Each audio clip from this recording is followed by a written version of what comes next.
Hello, I'm Tom Insel, and I'm delighted to be able to welcome you to the last of what has been a great series on neuroscience from BioConference Live. In an earlier presentation, you heard from Bill Newsom, Terry Sanowski, Emery Brown, and Justin Sanchez about the scientific rationale for an ambitious new program on the brain. In the next hour, we will be discussing the early plans for the BRAIN Initiative with Storey Landis from the National Institutes of Health, John Wingfield from the National Science Foundation, and Justin Sanchez from DARPA. For those of you who are new to this initiative, BRAIN stands for Brain Research Through Advancing Innovative Neurotechnologies. This is a US initiative. As you probably know, there are parallel and complementary initiatives in the European Union, China, Japan, Australia, Israel, and probably many others that we expect to happen in the near future. What we'll be talking about today will be that US initiative, and we'd like to remind you that what we've been involved with here is really capitalizing on a tremendous public interest, what we call sometimes the brain buzz. Already in 2014, the brain has been featured on the covers of National Geographic, Scientific American, and Science News, suggesting that there is a great public interest in trying to know more about how the brain works, both in health and disease. As often happens in science, the momentum for this project in the scientific community began with a meeting. This was a meeting held now more than 3 years ago at Chicheley Hall in England, where the Allen Institute for Brain Science, the Cogley Foundation, and the Gatsby Charitable Trust brought a group of people together, both neuroscientists and engineers and nanotechnologists, to talk about where the opportunities might be in an interdisciplinary effort to promote the next generation of tools for neuroscience. This led to a publication out just about a year ago on the Brain Activity Map. The Brain Activity Map became the feature from this collective effort, and it was the topic for a series of meetings that were held throughout 2012, 2013, leading ultimately to what has been called the Next Great American Project. We wanted you to hear a little clip from the president's announcement of this on April 2nd, 2013 in the East Room of the White House.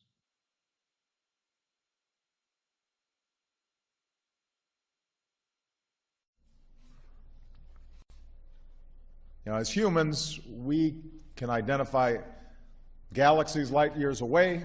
We can study particles smaller than an atom, but we still haven't unlocked the mystery of the 3 pounds of matter that sits between our ears.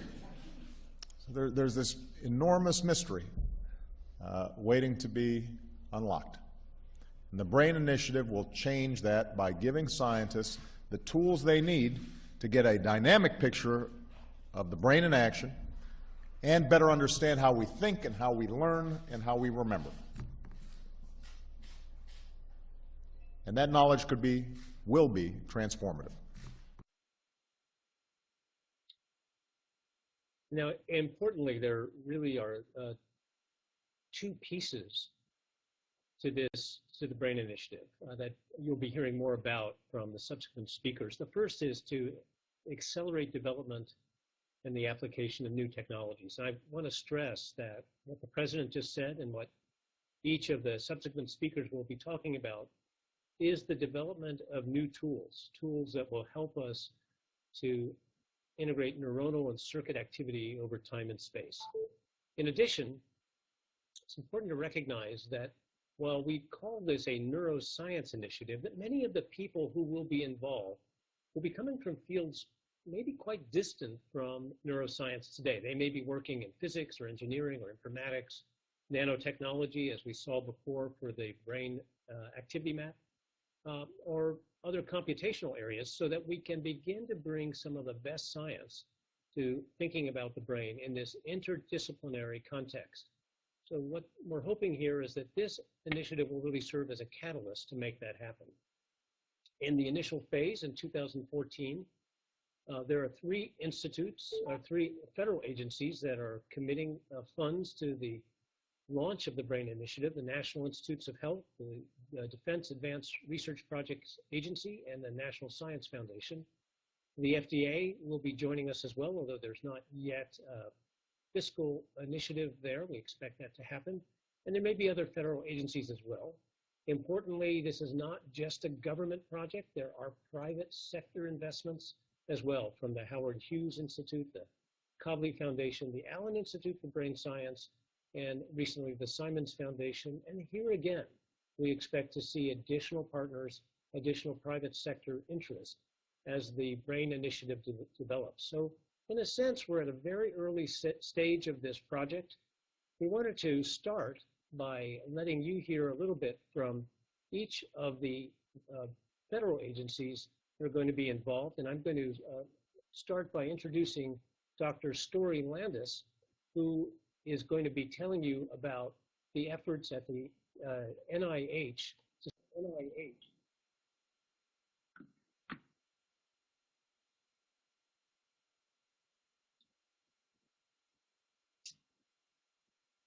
How do I click on the first one?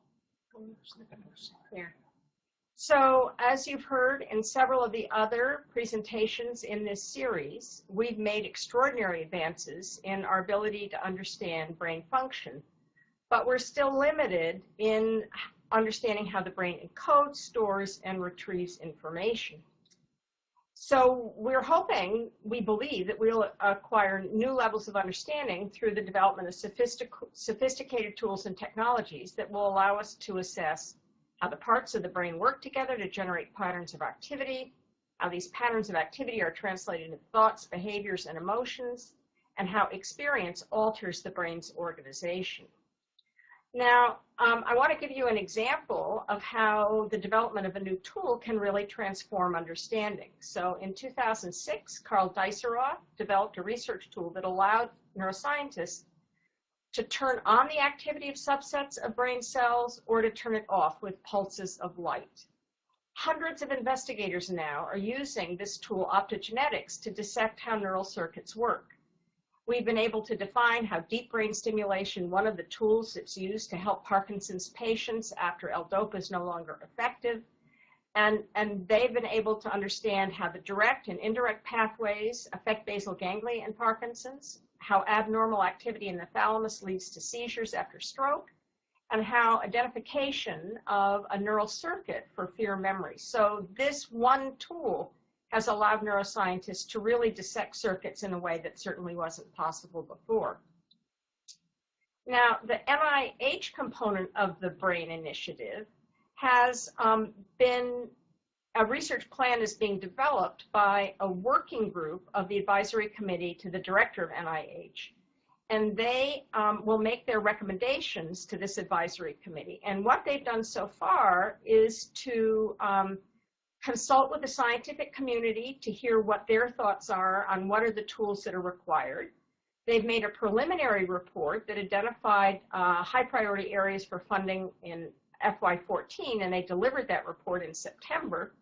And based on that report, NIH has issued 6 requests for applications. And the applications that are solicited are due at the end of March. They'll be reviewed during the summer, and they'll be funded in September.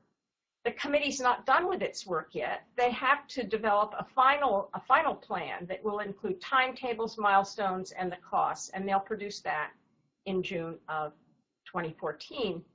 Now, the plan will be implemented by the NIH Neuroscience Blueprint, and I'll tell you about that in a bit. So the high priority research areas that they recommended are listed on this slide. You've already seen this slide in previous talks. And they include developing a census of all the cell types in the brain, structural maps, very important new techniques for recording from large numbers of neurons, and a suite of tools that would allow us to manipulate circuits, advances on the optogenetics technique, for example.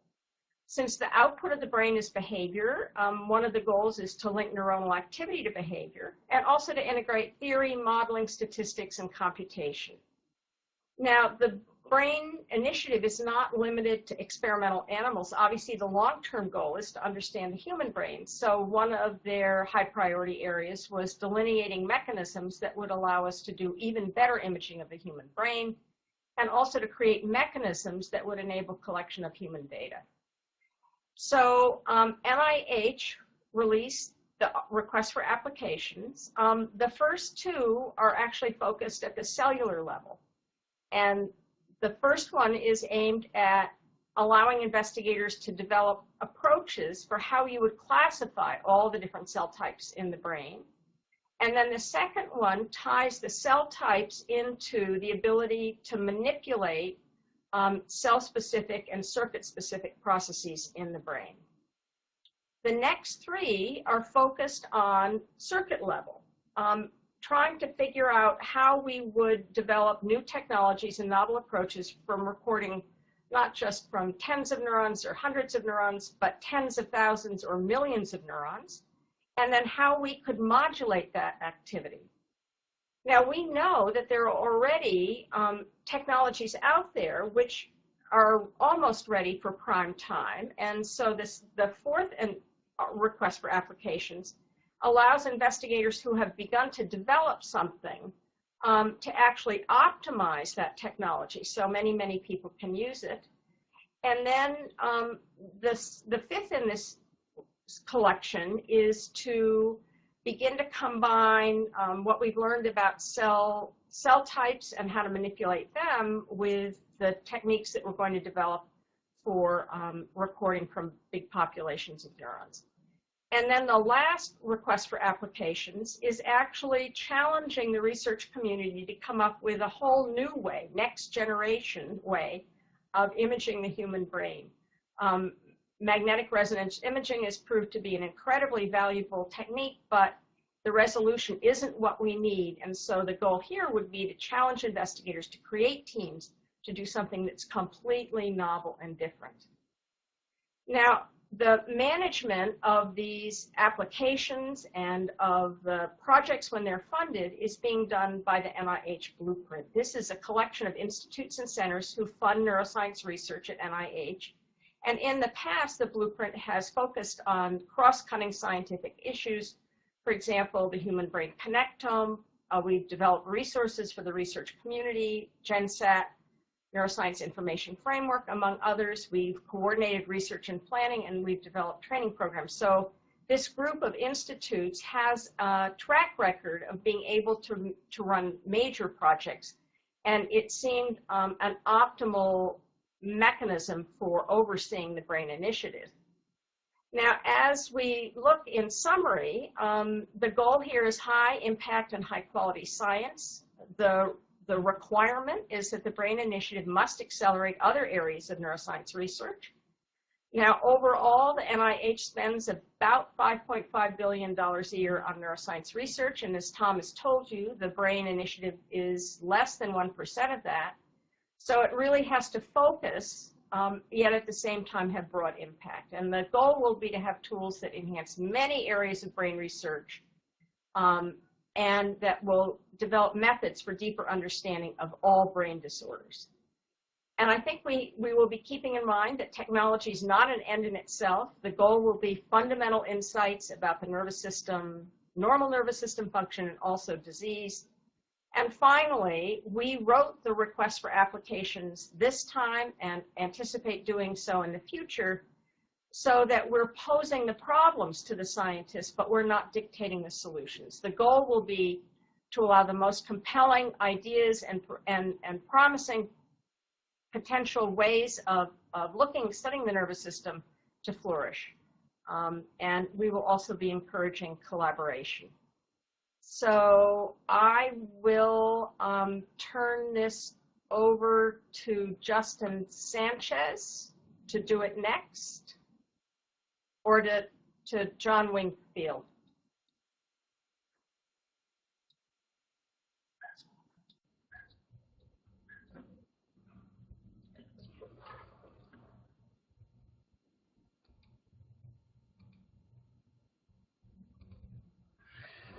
Thank you, Storey, and hello everybody. I'm delighted to have the chance to present to you today the perspectives from the National Science Foundation on the BRAIN Initiative and also cognitive science, neuroscience that we fund here at the National Science Foundation.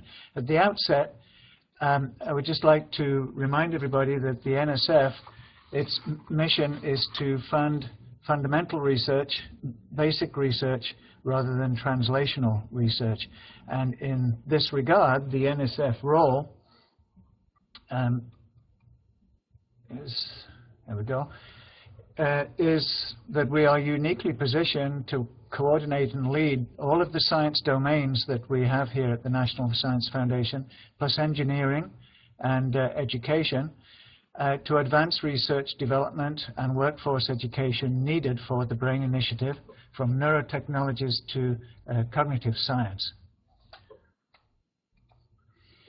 Now, the basic research challenges that are required to achieve the BRAIN Initiative goals, which we are beginning to focus in on, include foundational knowledge about neuroscience, cognitive science in general, the tools for high-resolution measurements, these are the neurotechnologies that has already been mentioned, computational models and theoretical frameworks, data storage, management, and analysis. Because as we all know, the amounts of data that will be generated in the future are truly enormous. Now, to do this, we are focusing in, first of all, on what we call transformative research, and potentially transformative research. And what we mean by that. Okay, so I'm picking up for John here. It sounds like he's having some connectivity issues. Let's just switch over to the DARPA perspective to keep the ball rolling here. So before I get started, I'd just like to say a few things. You know, this is a remarkable time, right? We have multiple government agencies coming together, and we have an international focus and enthusiasm and interest in brain sciences and technology. It's absolutely just remarkable, right? It's an extremely exciting, you know, once-in-a-lifetime kind of opportunity to make a huge impact in this field. And you know, bringing representation from DARPA, you know, we're extremely excited to be a part of this this effort. Now, one thing that I'd like to share with the audience today is that all of the agencies that are represented here have a little bit different way of approaching this problem. And you know, I'd like to share with you DARPA's perspective on how to make a huge impact in neuroscience, neurotechnology, and deeper understanding of the brain. So at DARPA, you know, we think very deeply about focused efforts that have a meaningful impact on our constituents. And for DARPA, it's military personnel who are our constituents. And you know, we think about the brain in a way that we call the military brain, right? People that you know, put their you know, their lives in danger to protect our great nation. They are subject to extraordinary types of conditions. They include controlling very complex systems for complex missions. They are under extraordinary stress where they have to carry out those missions. They have to learn some of the most advanced technologies that are available, you know, in the world, and they have to develop concepts to use those technologies very effectively. And then ultimately, these military personnel are subject to extraordinary injury, right? This is life-changing kind of injury that, you know, in many cases affects their nervous system. And at DARPA, we think that if we make impacts in these areas, we'll not only help our military personnel, but we'll also make a big impact in the broader aspects of society. If we can get some handle on these areas, that knowledge and the technology will have paybacks multifold back to the broader areas of society. Now, specifically speaking, though, about the technologies that we think are going to be needed to unlock many of the secrets of the brain, we feel that the approach to really get there is rooted in the convergence of technology. And just to illustrate this for you a little bit, you know, if we really want to expand our insights into all of the subcircuits of the brain and how that how those subcircuits ultimately contribute their activity to expression of behavior and intent and interaction with not only the body but the environment, we're going to need some tools to do that. And having been a neuroscientist for many years, I can definitely recognize that many of the early advancements from DARPA in terms of revolutions in computing, right? Network computers, new kinds of computing power, new processors were essential for enabling neuroscientists and neural engineers and technologists to handle, right, the vast amounts of data that are coming out of neural circuits, right? If you just think, if you want to record the activity of, let's say, of a million neurons and all of the very detailed information from that million neurons, right? The data streams are mind-boggling, right? So we need to have computing systems that can handle all of that. Now, thinking a little bit forward to the future, right? New insights from neurotechnology, let's say from the early 2000s, there was a very big shift here at DARPA, thinking from, how do we get the brain to do work towards how does the brain work itself, right? And discovering tools for monitoring these very finite structures at very high resolution, and then developing new applications powered by neuroscience. And with those new insights to real-time interfacing with the brain, I think that really opens up this next possibility of big data and bioinformatics, thinking 2010 beyond.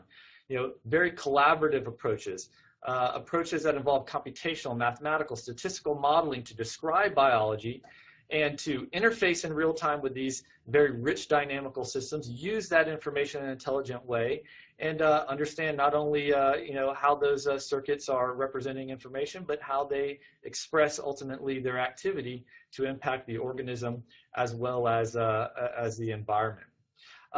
Ultimately, though, DARPA has a very multidisciplinary approach to data processing, mathematical modeling, novel interfaces to ultimately produce new integrated understandings and insights to the brain.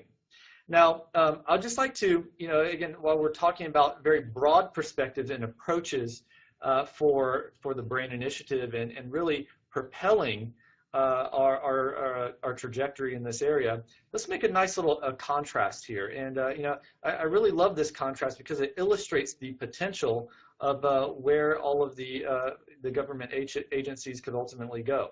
At DARPA here, we see a huge contrast between the perspectives from the early 1900s, which were very focused on anatomic, static kinds of maps. And what we want to do at DARPA is move away from that, okay? So we know the brain is unlike any other organ in the body, right? It's dynamical, it's hierarchical, it adapts. It changes with its interaction with others and in the environment, even the body itself. So this concept of a map, I think is kind of an old concept. We need to kind of revise how we perceive and interact and process information from the brain. Now, a great thing happened, though, early 1990s, to let's say 2013, there are huge revolutions in fMRI, right? And that's a step in the right direction, where investigators really try to see, widespread kind of system activity and more in the functional domain to try to understand the brain. So again, looking at the brain from that functional perspective, but also having the right resolution and characteristics of activity from the brain, I think are also very important. And that really moves us to that right side of this chart here, is that, thinking 2013 and beyond, we need to have real-time functional measurement, down from, say, the single neuron or even molecular level, all the way up to, across multiple sub-circuits or systems of the brain.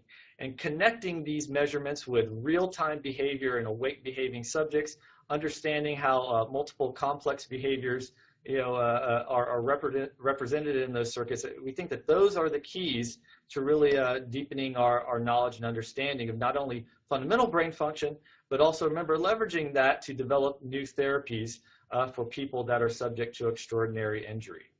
Now, with that being said, I'd just like to present the last concept for you and give the audience a little bit of an insight to our brain function research portfolio. So here at DARPA, we're already off and running full speed to try to develop and deliver the most remarkable results back to this great initiative. And just to highlight a few of those again for you, we have several categories where we're making investments. We have new neuroprosthetic research going on in what we call the movement and control category. This is a project called Revolutionizing Prosthetics. Many of you have probably seen this. People that are paralyzed can be connected to neural interface systems that allow them to think about moving, and that neural interface system can translate those intent into direct commands for a prosthetic limb. We have shown that we can restore near natural upper extremity control to people that have been subject to extraordinary injury.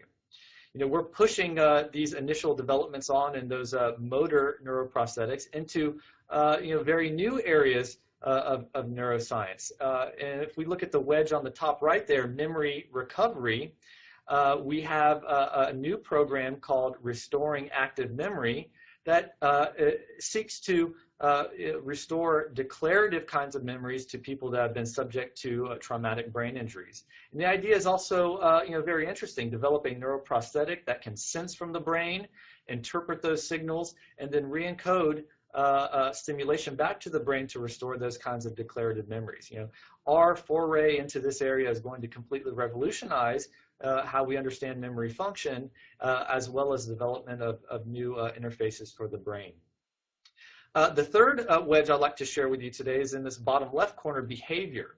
So as we start thinking about more complicated functions of the brain, let's say those in the neuropsychiatric domain, we know that multiple subsystems of the brain are involved, and this presents a whole new challenge.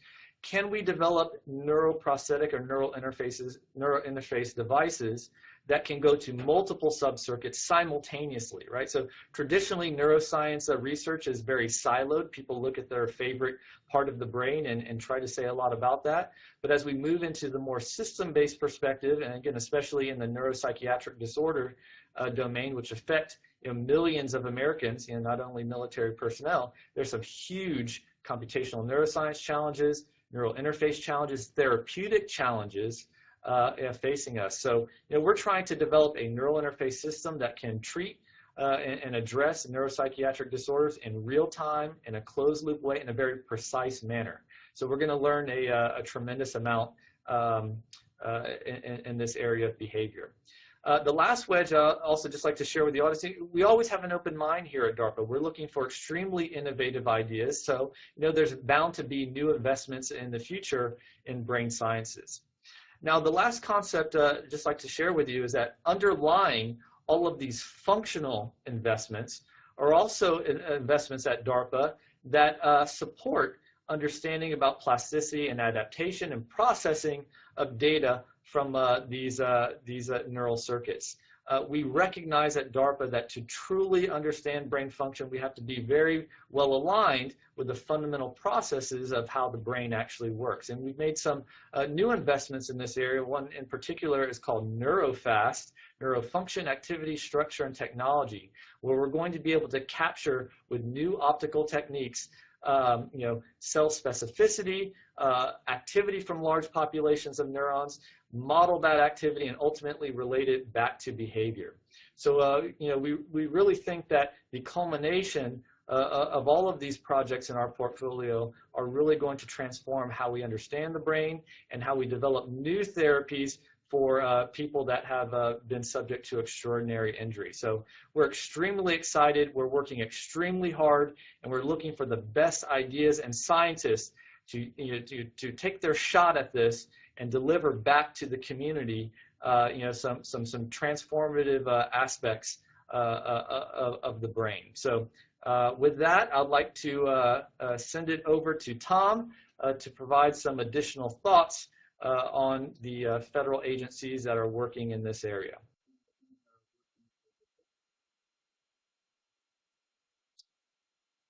Thanks so much, Justin and Storey. Now, we have been having a little bit of circuit problems of our own with connecting to John Wingfield at NSF.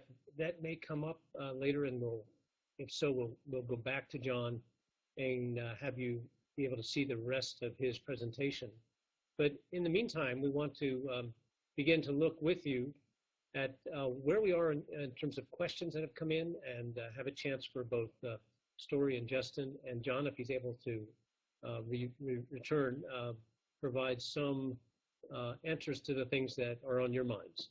The first question I have here is, any of the FY 2014 BRAIN Initiative funding set aside for intramural research? And I think that probably is related specifically to the interests of NIH. So let me turn that over to Dr. Landis to respond.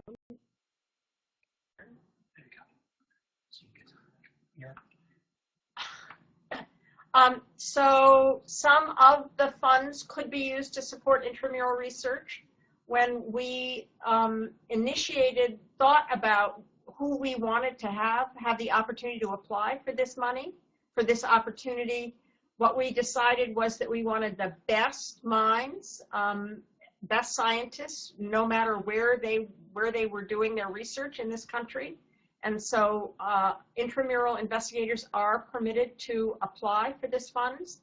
They will send in applications the same way extramural investigators will, and they'll be reviewed by the same study section. So the applications will all be in by the end of March, and we are really excited to learn about the people who've applied and the very exciting ideas that they're going to have. Back to Tom.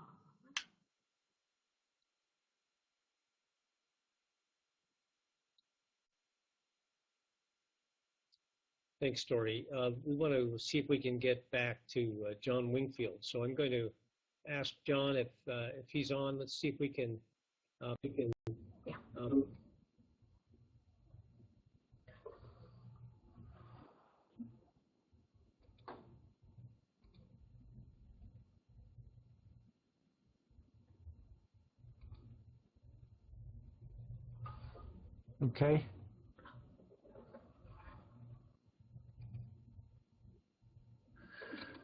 Okay. My apologies for the technical hitches here, but I will try and continue. And as I mentioned before, there's 20 million was assigned to the National Science Foundation to cover brain research. And this actually represents ongoing NSF investments related to brain as part of ongoing funding for research in neuroscience and cognitive science. We quickly gathered input from a number of our scientific communities on priority research areas related to the brain. And we were also, in addition to the 20 million, we were able to support the following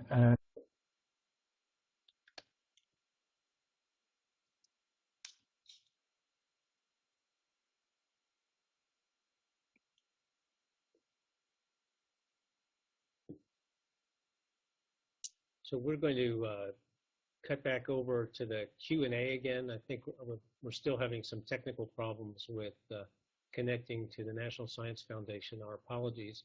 But let's see if we can get some additional questions in here. Can you elaborate more specifically on NIH, NSF, and DARPA role in interdisciplinary coordination? And maybe what would be best to save time is for me to try to give you a quick answer to that. Thus far, while the projects are being developed, we've been careful to make sure that each of us has been involved in the project development phase. That is, as Storey mentioned, there have been these work group meetings from the Advisory Council of the Director across the United States on various topics related to the BRAIN Initiative. And what we've seen happen is that NSF and DARPA serves, they attend each of those, they're part of the conversation.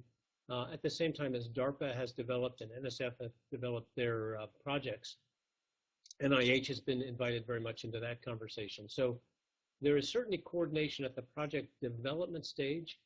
At this point, we've been talking about the opportunities for shared funding. As you probably know, NIH and NSF have a history of doing that, as does NIH and DARPA. We've had a number of shared projects that have been very successful on issues as varied as with DARPA developing tissues on a chip to working with NSF. NIH together with NSF has a computational neuroscience program that's been very successful with shared review and shared funding over many, many years.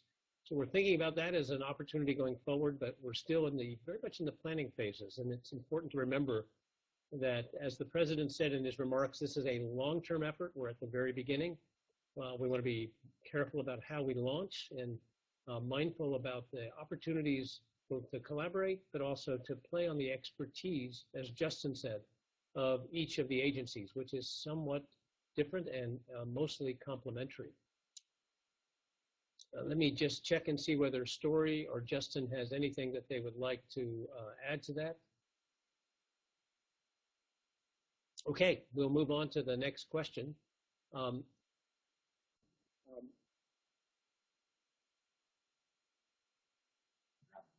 So I don't have anything to add. And Tom, if you want to take the next question.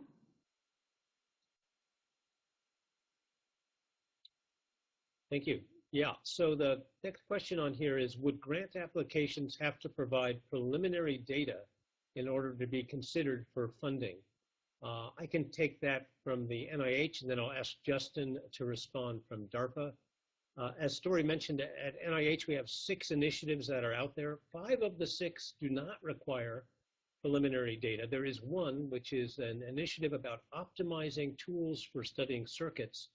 And because that is about optimizing current tools, we would expect applicants to have some data from the extant tool that they want to optimize and to be able to describe that in their proposal. But for the other 5, that's not an issue. Let me check with Justin and we can find out. Yeah, so this is a great question. You know, at DARPA, we truly value the research idea and the concept. And you know, that's what we make our investments in. So no, we do not require preliminary data for our projects. If a university or a research laboratory or even somebody from industry comes to us with a terrific idea, and they show potential for bringing that idea to life, then yeah, those projects can absolutely take off. Again, I really want to stress this is about innovation, and finding people that are extremely innovative and from the DARPA perspective, willing to take some risks in order to see if that innovation would actually work or not is something that we truly value and cherish here at the agency. So yeah, not a requirement for us. I'm going to pass the ball back to Tom. Thanks very much, Justin. The next question here is, how do you plan to incorporate an assessment of ethical implications of neuroscience research into the brain, or into the BRAIN Initiative? And for that, I'm going to ask both Justin and Storey to respond on behalf of their agencies. I know they've already off and running on these questions. Justin, we'll go back to you and you can start.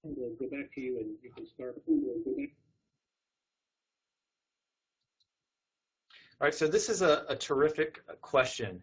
As we know, as we learn new concepts about the brain and we think about new functions about this related to this kind of research, that there are ethical, legal, and social implications to this kind of work. And what we have done very early was assemble a team of scientists, ethicists, and external stakeholders to provide feedback on the kinds of science that is being developed.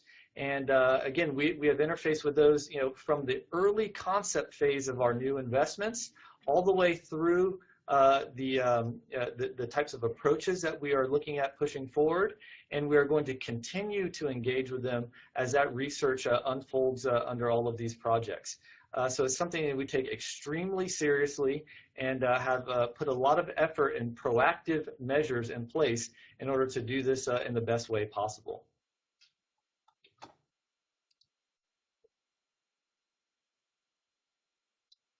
Thanks, Justin. Storey, do you want to respond about the NIH? Sure. So as part of the president's announcement of the BRAIN Initiative, he included the engagement of the President's Commission on Bioethics, that they would play a role as the initiative rolled out in looking at the ethical ramifications of any of the projects or tools that were developed. In its initial phase, we think it's highly likely that many, if not most, of the studies will involve animal research.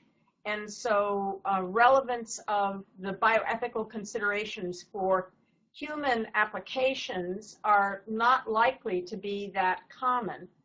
Clearly, in the case of DARPA, where the focus is on soldiers and veterans, they have needed to have a mechanism in place to begin with. I would say that NIH has a long history of looking at bioethical considerations, and for a number of human studies like magnetic resonance imaging, there have been issues that have been addressed related to incidental findings in the imaging, and everyone recognizes that when the Human Genome Project was begun, there was a percentage of the budget that was set aside to look at ethical, legal, and societal implications. So we are attentive to that issue, but have not yet found that there are particular projects that require that kind of assessment. And I'll turn it back to Tom for the next question. Thank you, Storey. I think, as you've heard, that this is an issue that we've talked a lot about. One of the things I think we've learned is that we want to be able to integrate the ethical, legal, social questions with the science itself. We don't want to get too far out ahead of ourselves. We want to make sure that the ethical questions we're asking are actually integrated with the scientific opportunities that are there. There are a couple of questions that I think are really terrific, and we're not going to have great answers to, but it would be good to at least start this discussion that are coming up. The first one, and this is one that I think we can all start to ponder, what would be reasonable to achieve within the first 5 to 10 years? It's important to think about this initiative by contrast with the Human Genome Project, which was really a mapping exercise. The Human Genome Project had a 5-year and a 10-year plan with very clear deliverables and milestones measured by how much of the 3 billion base pairs were actually mapped. The BRAIN Initiative is quite different from that. It doesn't have the same end game. And so this question about what will the first 5 to 10 years, what will they produce? What would the deliverables be? I think is really one that we're going to have to wrestle with. I'd love to invite both Storey and Justin to give their thoughts about this at this time, recognizing that this is very much a moving target, and the whole hope with the BRAIN Initiative, because it's all about innovation and creation of new technologies, is that we don't get stuck in what we're thinking about today so much as to continue to be able to evolve as opportunities arrive.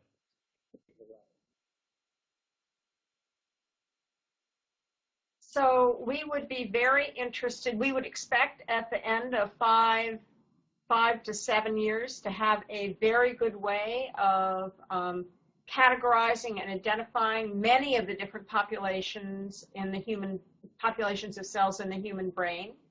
We would expect to be able to record from hundreds of thousands of neurons in the brains of experimental animals, and to be making significant progress in coming up with better ways to track activity in the human brain.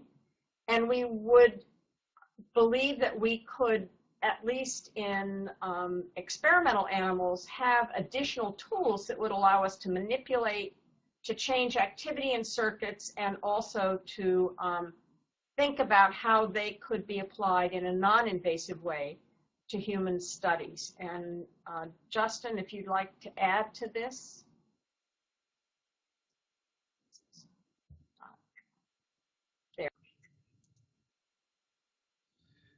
So yeah, I have a few thoughts on this, and so I would like to echo some of the things that Tom also said. So the language, was about milestones, right, and deliverables, and those two words are words that are very dear to us here at DARPA.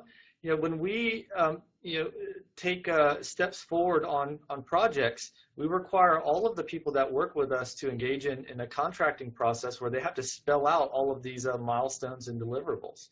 And those span across 4 or 5 years of these kinds of projects. And we've already seen some concepts from some really great groups where people want to develop new medical devices that could potentially tap into these kind of circuits. We are seeing some indications that people would like to try to use these new devices with human subjects that are suffering from these extremely debilitating situations. And so we're hopeful that those devices will be developed in a very a systematic kind of way, in a very thoughtful kind of way, and that they will ultimately produce not only understanding about the brain, but also a therapeutic effect. And even if that is in specific areas, whether it's just memory or a neuropsychiatric domain or the motor domain, I think if any of those show promise with human subjects, this is a huge contribution back to our understanding of the brain and clinical practice as a whole. So I'm very optimistic. But with that optimism, there's a lot of hard work that's going to have to go into, the neuroscience, the neurotechnology, medical device development, and then ultimately delivery of such devices, on a much larger scale. So we still have a lot of work to do. So looking forward to that. Passing the ball back.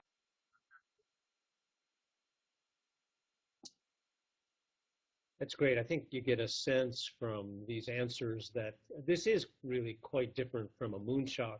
It's different from the Human Genome Project, but it's no less ambitious. It's actually perhaps more ambitious, but not with the clear end game that you might want for these other great American projects as the president described them.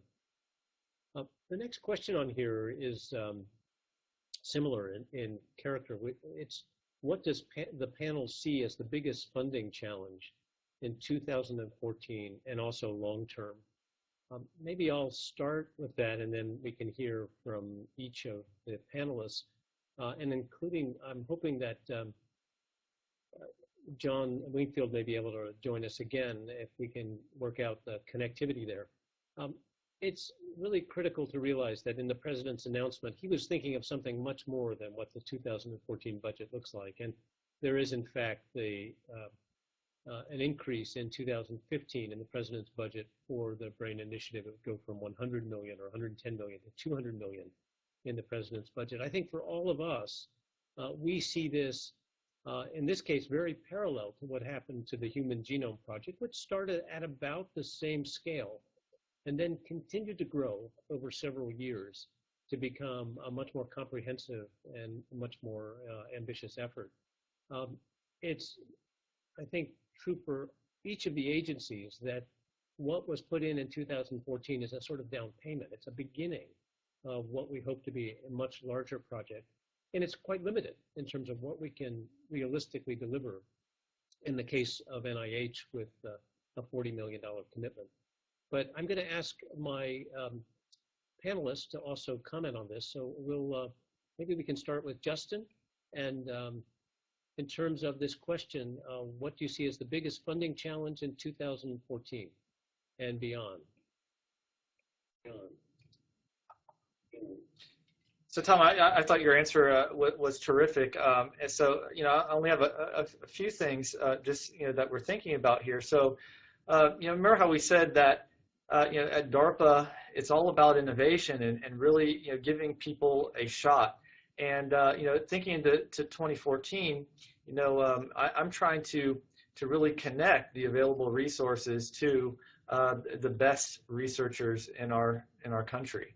And, trying to mobilize those resources very quickly to get those laboratories up and running so that they can deliver back these great results that we're talking about. So, it's about being very nimble, and it's about using resources very effectively in order to bring those results back. So with that, I can either pass back to Storey or Tom. Let me see here.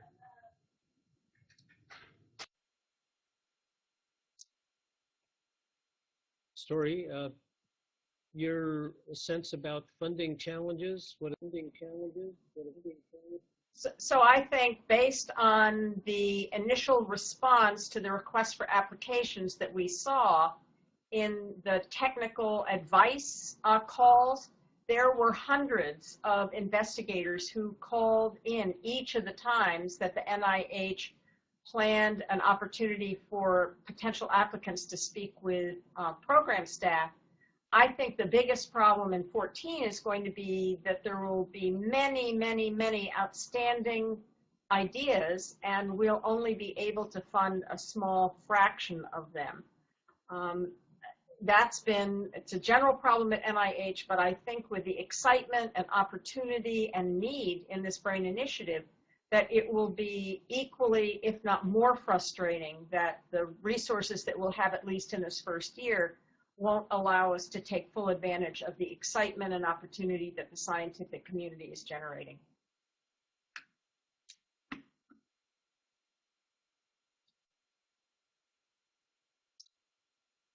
Thank you.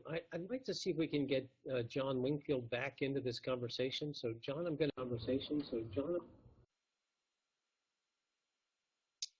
Okay, I think we're still having connectivity problems. So we'll continue on with questions, in this case for Storey and Justin and myself as possible. The next question on the list is, are foreign nonprofits eligible to apply for grants? And there's a second piece to that, which is only partly connected, I think. Are grants given purely on the merit of the proposal?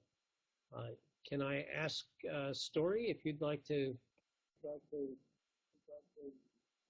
So the general principle at NIH is that foreign organizations, foreign institutions, scientists can apply for NIH grants, but in order for them to be funded, it has to be very clear that they have a resource or a tool or a technology that doesn't exist in the US. So while foreign scientists will be able to apply, it will have to be clear to the NIH that they can do something that can't be done in the US.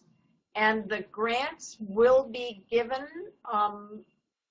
scores will be given to each of the grants, and so that will measure the merit.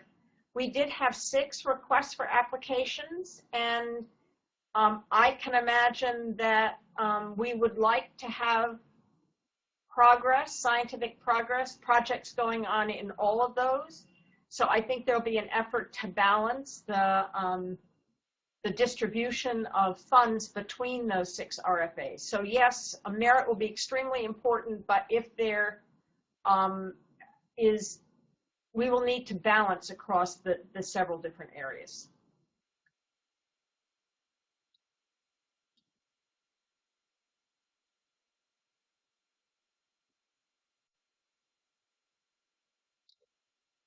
Thanks, Storey. I'd like to ask Justin to say something about whether foreign nonprofits are eligible to apply for DARPA funding.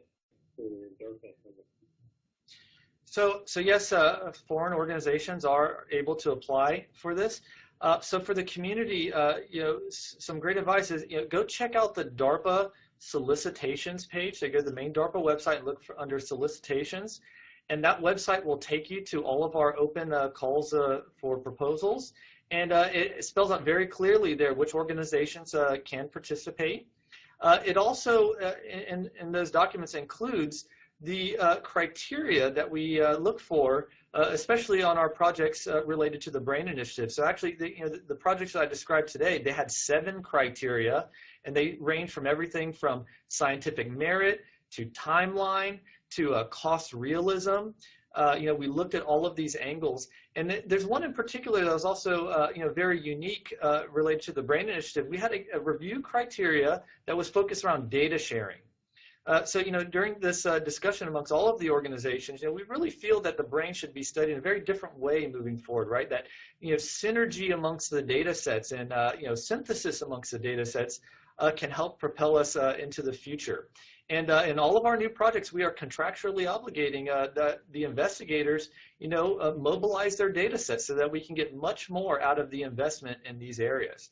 So it's something for the more broad research community to think about the implications of all of this and how to do it the right way. How do we share data and really learn the most about neural recordings and neural studies moving into the future. So passing the ball back to Tom. Thanks very much. We've just got a couple minutes left, but there's one final question that I think we need to address. What role can private industry play in the BRAIN Initiative? Partnerships, collaborations, etc. The president talked about this as an all-hands-on-deck effort. That meant both public and private. How will that work for NIH? How will it work for DARPA? Storey? So there are a number of ways that private industry can play a role in the BRAIN Initiative. As Tom has already mentioned, there are private foundations which are investing in this area. NIH and I'm sure the NSF are very interested in the possibility of collaborations or partnerships with private industry. And one of the goals of the coming several months is to begin to think about how best those collaborations and partnerships can go forward.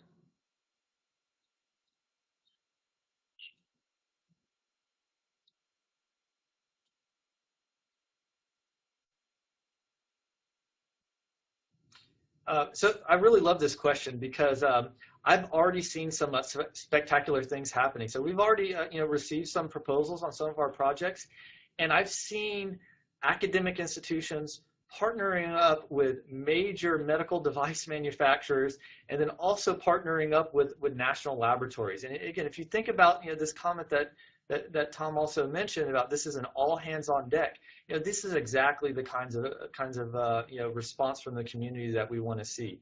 Everybody's coming together to try to get this job done in the best way possible. And we've seen some major players step up to try to take a shot at this. So again, I'm extremely excited to see this enthusiasm, and I'm even more excited to see what these new partnerships can ultimately deliver back for the community. So it's going to be interesting.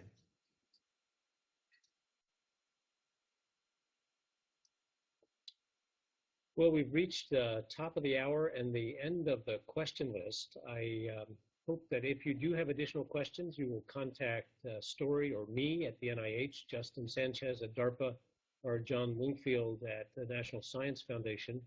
Our thanks to the BioConference Live staff for helping us to present this conference. Sorry, we had a little bit of connectivity problems, but I hope this has been helpful to all of you. To hear something from the funding side of things about what the new BRAIN Initiative looks like. Lots of excitement here, lots of opportunity. And we want to invite a broad community of not just neuroscientists, but scientists across the spectrum to become part of this initiative. That's the end of the conference for this hour. We welcome your further thoughts on this, and we want to thank you for your own listening in and participation.